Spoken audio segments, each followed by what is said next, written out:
Yo, the name is Alpern, and today we are taking a look at the patch notes for patch 1.1, also known as Operation Sapphire Jackal, and we'll be discussing the balance changes as well as the new features of the store and the challenges. So beginning here, there is a lot of bug fixes in this patch. However, after playing in the past few days, I must say there is still a lot of bugs left in the game. Most notably, for instance, the support centers for US, they are still very much bugged, and I think that's a real shame. However, it's still nice to have a bunch of bug fixes, and there's been notably quite a few that's actually gone from the game. So in general, good fixes with the bugs, but still there is a lot more that I wish they would really get fixed, as the support centers are quite important for US. But yeah, let's take a look at the multiplayer balance changes here. For starters, we have the loiters, and they have been nerfed across the board. Quite heavy nerfs indeed. It looks like about a 50% damage reduction, which I think is very much warranted. I still think they are very, very strong after playing. At least they are in general a bit more expensive. It looks here like this would be a duck loiter buff, since this is the only change listed, but the ver loiter nerf, these nerfs are actually also on the duck loiter. So again, they are all very much nerfed, about a 50, even in some regards a 60% nerf. For instance, the rocket count on the British anti-tank loiter goes down as well, so it's more than 50%. And yeah, I think this in general is very good. Interestingly here, the US Forces Airborne Reinforcement Loiter, this is wrong. You get somewhere between 12. What does that mean, dude? It's a coin flip whether you get 12, 13, 14 or 15. Who knows? So this is what? 4, 7, 9, 10, 11. I only got 11 here. That's neither 12 nor 15. Right? 3, 1, 3, 2, 1, 1. 6, 7, 8, 9, 11. This is neither 12 nor 15, chat. This is 11. Who knows, man? Who knows? I don't know. Again, I don't know why they're going with extremely fucking complicated bug or fixes or changes when they can literally use the old manpower. Like, the old ability was fine if they tie reinforcements to manpower. This is actually 11. We did some pretty extensive testing on this one specifically because it's been so extremely strong. I don't know why they went with such a complicated nerf for this one. They really could have just tied it to manpower, like the fact that you reinforce and it's gonna cost manpower. I think that would have been just enough, and everything else could have stayed the same. But I think this is an okay nerf. It still seems to be pretty useful, though of course quite a bit more expensive to use. The main advantage of this ability is now that you can reinforce while in combat, which was the case before as well, but now it's not cost efficient, whereas before you could use this and just turn off auto reinforcement and only use this for reinforcement, which really isn't possible anymore, as it is a lot more expensive, and it's also of course capped here at 11 total models, which doesn't make this very cost effective at all. But again, since you can reinforce on the battlefield, I think this ability is still going to be quite useful. Moving on to the US, the light it up ability has been changed. If you didn't know what this did, is it basically just buffs the flamethrower of the engineer squad, so they fire in faster bursts. But interestingly now, you can actually use this without the flamer upgrade, and it costs 30 munitions. So what this means is you actually get a timed flamethrower ability, which I think is really cool. Say you go sweeper for sweeping mines, and you get this bad boy to vet 1. You can grab a flamethrower. Imagine I go sweeper, I get vet 1. Yeah, bitch later. Now get to work. Oh, that's kind of sick actually. That's pretty cool. Which you might think, oh, how is this gonna be useful? He can just move, right? But you can actually use this to, for instance, deny a garrison with this timed ability, which I think is just in general a very cool vet 1 ability. I do think it is a bit worse than the faster repairs, which is the other choice for the USF engineer at Vet 1, because US in general sort of struggles with repairs. Moving on, the Pathfinders did get an insane nerf here, I must admit. My first impression was that this squad would still be a bit oppressive, but after playing it for a bit, you can definitely feel it's been heavily nerfed. I don't think the strategy or the build is completely dead. I still think it's very much viable, but you definitely have to really actually play the game now. You can't just, deny your opponent's resources with infinite smokes anymore, which I think in general is what was really annoying about the build, right? It felt really cheesy. But now the smokes is tied to the utility package, which you have to get, same as the scouts, which, it's just a good change. You can also see the build time has been increased here from 25 to 33 seconds, making this unit field a lot less fast, so you can't really swarm the field as fast as you could before. And you can also not do this, for instance, queue up the scouts, get them out, and then turn them into Pathfinders, because they also got a nerf here. The 76mm Sherman has also been nerfed versus infantry, and I think in general this has to be tested long term. I did play around with it a bit and I didn't notice a huge difference, but it still seems like a very strong upgrade. Now for DAC, the only change here is for the Caro Armato, which has been seeing a lot of play. I am a bit meh about these changes here. You can see the AP rounds penetration, which basically gave them a guaranteed penetration before. It's their ability, right? Their timed ammunition cost ability. It goes from 90 to 33%, which is pretty major. But you also get a slightly increased fuel cost and some nerfs to the Vet 1 reload bonus ability, which all of the Italian units get. And then you also have a huge main weapon rate of fire nerf here. And while I think some of these changes are okay-ish, I do dislike some of the direction here. I think it would have been way better to just revert the buffs from the last patch. And again, stuff like this I think is kind of poor, honestly, because when you use that ability, it is to increase your pen, right? It's basically it's a skill ability. I really think so, because it costs munitions, it's timed, you have to, have a decent opportunity to actually use this, and to see it go from guaranteed pen to only 33, like, if you use this and you're not penning, then, what else could you have done in that instance? So I don't think this nerf, for instance, was warranted. I think timed abilities should be really powerful, but again, yeah, not too happy about these changes. And here we are in the actual store. At the top you can see the new currencies. We have war bonds, which is what you pay with your, or buy with your real life money. Success. And then you have merit, which you can obtain by completing in-game challenges, which we'll take a look at in a bit as well. But starting off here in the store. Store! Mega Winter Tundra Pack in a game set in Africa. That's cool.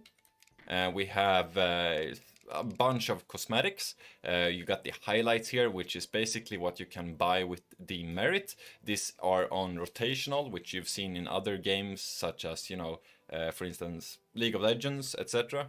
So yeah, these will rotate, and basically you should be hopefully able to acquire most skins in the game through this, and then they will just rotate. There's only 4 options here, which I think is pretty poor. I also think that this might be tied to the fact that they don't have that many skins currently. I can definitely see this being expanded in a couple months, where there is a lot more skins going around, so we maybe have 8 free options that keeps getting rotated, which I think would make a lot more sense. But yeah, let's take a look at all cosmetics here. We have a bunch of cosmetics packs. In general, I'm pretty fine with this. I've been reading a lot about the general sentiment regarding this store on forums such as Reddit, and I know the general audience is very negative about this. I think this is fine personally. I have no issues with it as long as it remains cosmetics, because it's just, you know, a nice way to really support the game long term, and you get, you know, some nice visual upgrades for it. So I really don't mind this too much. These are legendary. These are epic.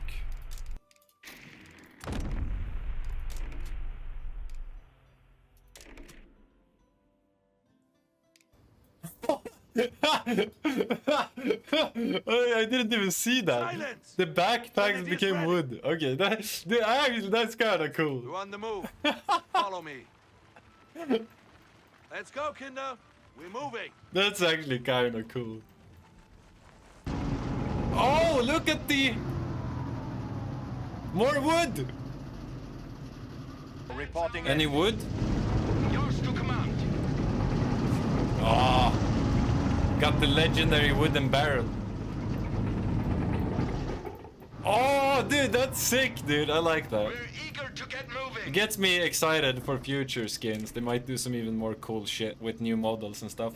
However, what I do mind is the progression. So if we take a look at the actual way to earn the merits here, which is up in this tab, which is where you will find your challenges, right? And here are the challenges. You can see you got weekly challenges, and you also have daily challenges.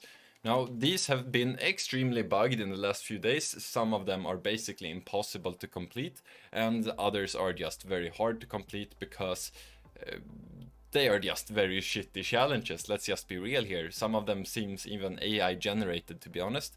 Deploy 5 Ver MG42 machine gun teams in a match. In a single match?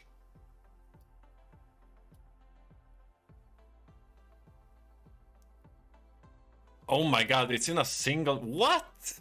Also, if you look at other mission-esque features in other titles, for instance, Hearthstone, you always have a button where you can re-roll the missions.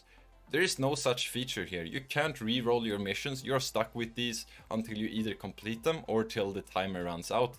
And considering that some of them are bugged and some of them are, like this one, just a loose game challenge, I think in general this is just really poor implementation, honestly.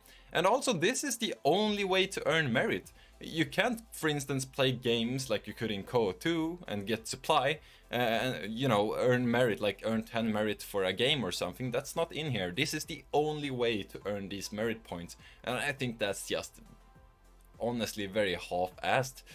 Every other game that I've played, like no matter which game it is, if you play the game, you earn the earnable currency. But here you only earn them from the challenges, which is just weird, honestly.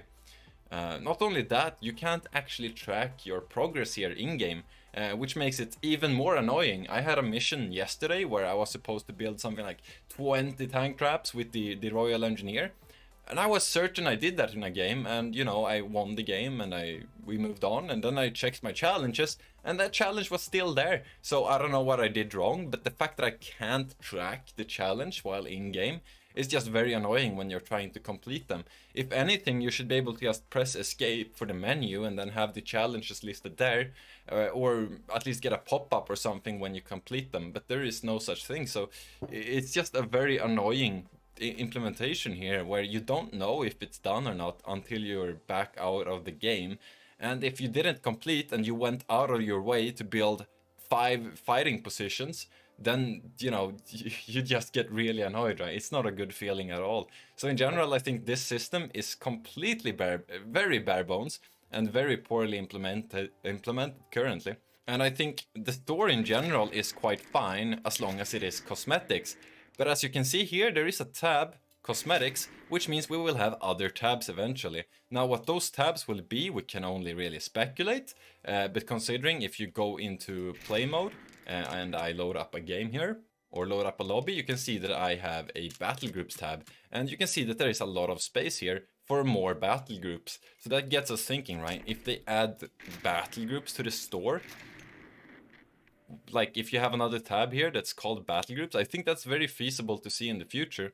And when they do that, how are they going to price that? If the challenges don't, like, if they remain the same, if you can't earn while in-game, and if you have to go through this extremely annoying and grind loop of completing these honestly stupid challenges that you can't track from in-game, if that's the only way to earn it, then it's just going to be really annoying to earn the battle groups. And not only that, what are they going to be priced as? If we scroll here, we can see that there is currently one single legendary skin available, which costs 4,000 merit. In the featured tab, each skin costs about 1,000 merit, right? 1,000. So I would say a decent cost for this, what would that be? Probably somewhere in between, right? Because a battle group, it shouldn't be a pay-to-win scenario. That's what I'm trying to get at. And 4,000 merit with this income per week, basically, that basically means a month of grinding these stupid half-assed challenges that half the time don't work. That's a month grinding to get this skin. So this is 900. This is 1,030 total, which is a fourth. So what would be a reasonable priced battle group in this regard? Well, with this implementation, honestly, fucking 10 merit maybe or something, because this is just very annoying. Other things they can do here, other than cosmetics, we might see expansions like the single player DLCs, I can imagine being here. We might also have factions in a couple years down the line. We could also have stuff like, something that I would think would be really cool would be like announcer packages where you can swap the announcer for each faction. Or maybe even music packs where, you know, they maybe do like Hearts of Iron 4 where they have bands such as Sabaton and use that music for in-game. I think that would be a really cool way to monetize. But I am very, very scared about the potential pay-to-win here with factions and battle groups, which is completely dependent on how they price them and whether or not challenges remain in this very half-assed implementation. So yeah, I am a bit worried here. I don't know what they're going to price them as, but I think it's safe to say that battle groups are going to be in the store eventually. That gets me worried, because that's the same thing that CoH3 had. You know, it's just such a huge turnoff to have pay to win. But yeah, currently, again, I think the story is fine. Also, there seems to be quite a few ninja changes within the game. For instance, the DAC mechanized deployments have all raised in cost to 275 manpower. But not only that, and perhaps more impactful, all the mainline infantry in their game has had their experience required to vet up decreased, which basically just buffs all the main lines in the game. And as you can imagine, this insanely favors the allied factions, as the Brits, they have their infantry sections, and you have the training center on top of that, which just makes them so much better, the fact that they reach Vet 3 basically 40% faster. It's gone from 4k XP requirement for Vet 3 to about 2.7k across the board. And you know, with the training center for Brits, that just makes the infantry sections a lot better. For DAC, you mostly play with light vehicles, so it's not as impactful, and most people don't really build Pigrans, currently at least. But again, for rifles, for US, again, really impactful, as the rifles have some very strong veterancy. And, you know, the fact that they can hit Vet 1 faster, where they have a super strong suppressing ability, you know, it's just a major buff, and this is not listed in the notes anywhere. And I think it really should be listed. All the things that change balance should really be listed in the balance notes. But yeah, I think the patch in general has been received quite poorly, mostly because they kind of hyped it up, right? I was a bit prepared for this, because John did publish on Twitter the fact that this is not a balance patch, but it's just adding more features and bug fixes to the game, basically.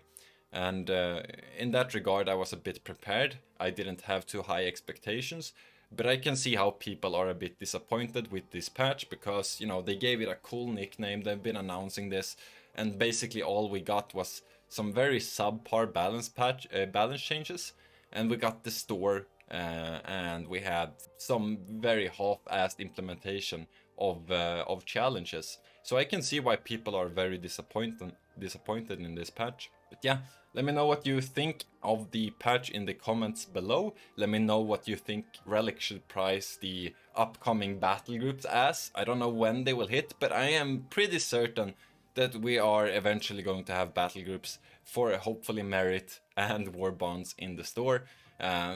Who knows when? It can be 1 month from now, it can be 6 months from now, it can be a year from now. We really don't know, but once they hit, what should Relic price them as to make it, you know, seem fair and reasonable without, you know, being pay to win?